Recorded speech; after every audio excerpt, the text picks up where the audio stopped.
Hey guys, what's up? In this week's video, I'm going to break down my SWAT Medic vest, how it's set up, the thought process behind everything that I have on it, and how it's worked for us and why it is that we carry things the way that we do. All right, so let's get into it. All right, guys, I know you guys have been asking me for a while.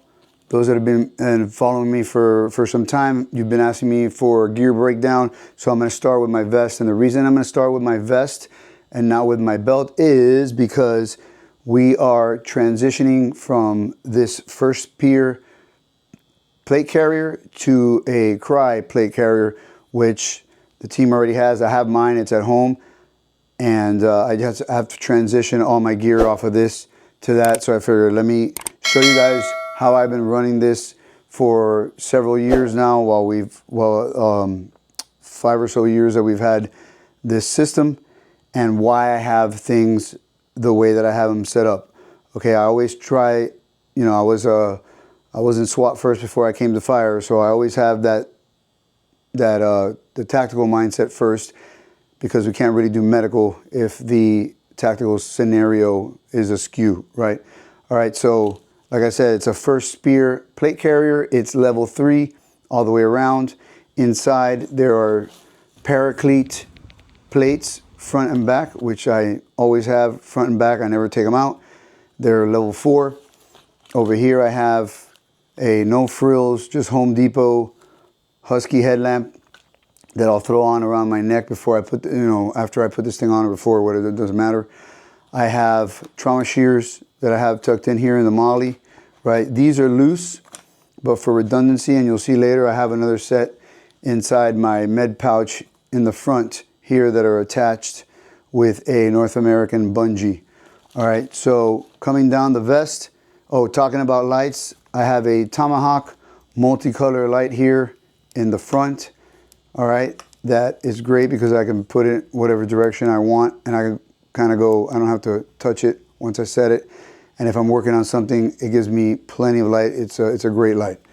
All right, over here is my Atlantic Signal Viper push-to-talk box, right? And that goes to the 2 radios that I have on either side of me. Here I have the fire radio, and over here I have my police radio.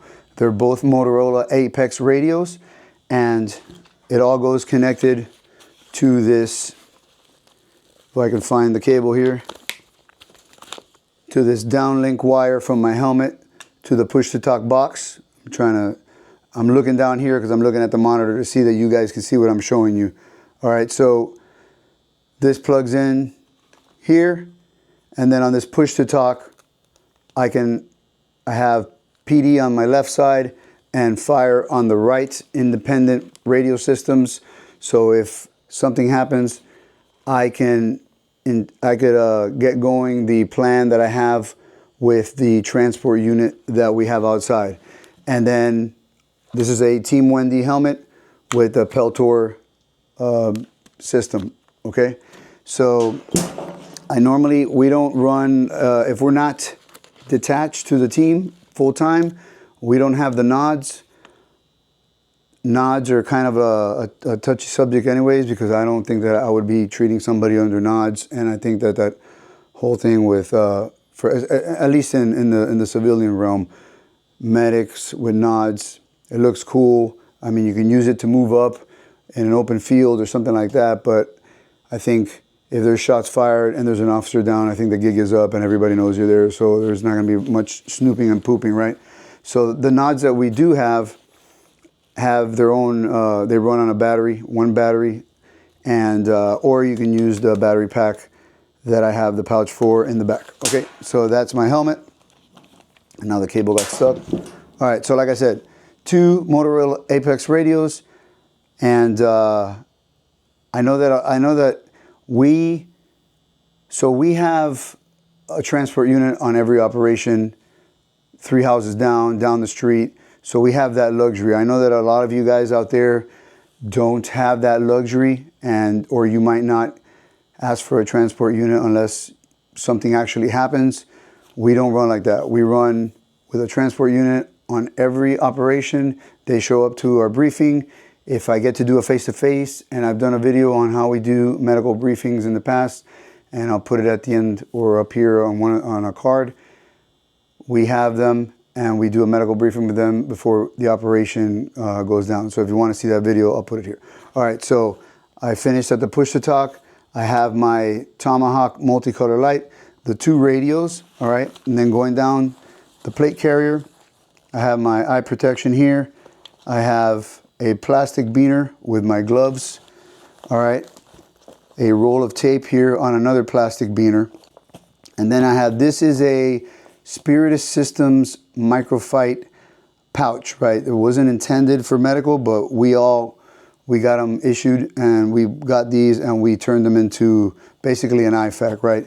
So a point I want to make is, before you guys start yelling at me that I don't have enough stuff, we use a layered approach, right? So we just got the March belts and been tinkering around with the March belt, and we also have a fanny pack that we just got for medical. So we have all these different options depending on what the mission calls for, right? So we're not going to get dressed the same every time for every mission. So what I carry all the time here pretty much stays the same.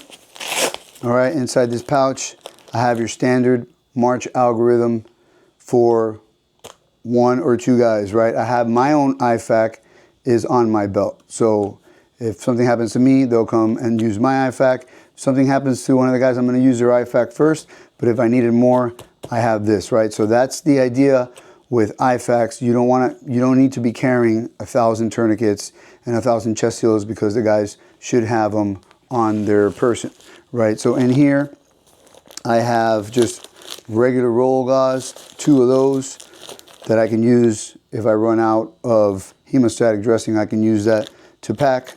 I have a pressure dressing that I already have pre-opened, and I'm going to do another video on why I do this, because when you get blood on your gloves and you try to open up this, especially this one, it comes double packed.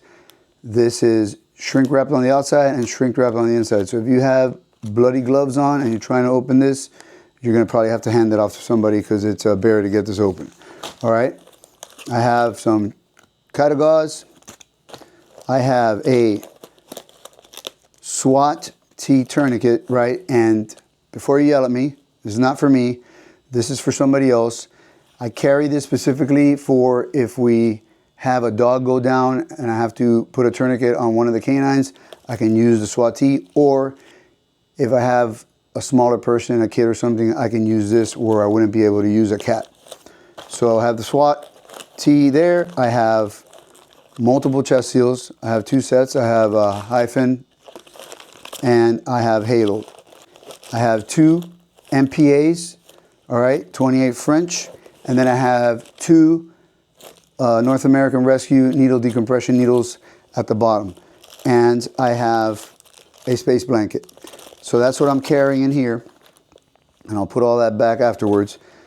But like I said, this is a Spiritus microfight pouch with the placard in the back that attaches to it. So I'm going to have to figure out now how I'm going to take this off and put this on this this new vest. Like I said, it's always it's like you're an artist with a new canvas and you just don't know what to put on it. But anyways, all right. So like I said, for redundancy, I have another set of trauma shears here with this North American Rescue bungee, so I don't drop it, I don't lose it. If we have to move, it's going to be there, and I can just tuck it back in to my pouch. All right.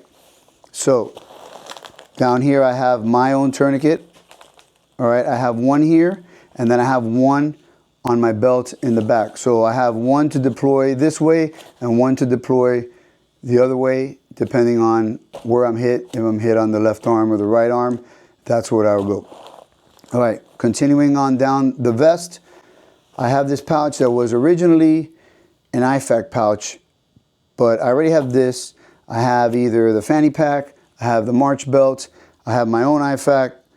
I think we're good with IFACs. So I turned this into my webbing stash. So I have a long section of webbing, of tubular webbing with a beaner that deploys nicely out of that pouch there, okay? And that's what I have at the bottom. Tuck it right back in. All right, moving to this side. I keep this side of the plate carrier completely free because, like I said, we're armed. I'm right-handed, and this is where I have my handgun on my thigh, and I don't want anything in the way of my draw. Okay, so continue on. I have 3 different smoke canisters that I have in here in case we ever get something and we need to have some type of concealment on approaching a victim, a downed officer or whatever. I can deploy smoke. I have 2 reds and a white. So I have 3 smoke canisters on this side. And then on this side, pretty much all our medics carry it the same way, depending on they're right or left-handed. But in here, I have the North American Rescue soft litter. So we're ready to go. If you have a casualty, the guys know on my team, all the medics train with their teams, because whenever we do our scenarios, we usually start with single medic scenarios, is having the guys come out and pull this out of my vest and lay it next to the casualty, so we can just, once we go to log roll them to check their back, we slide the litter under them and roll them back, and we're good to go. So that's already, that's on me all the time. And then the back, I keep it completely slick.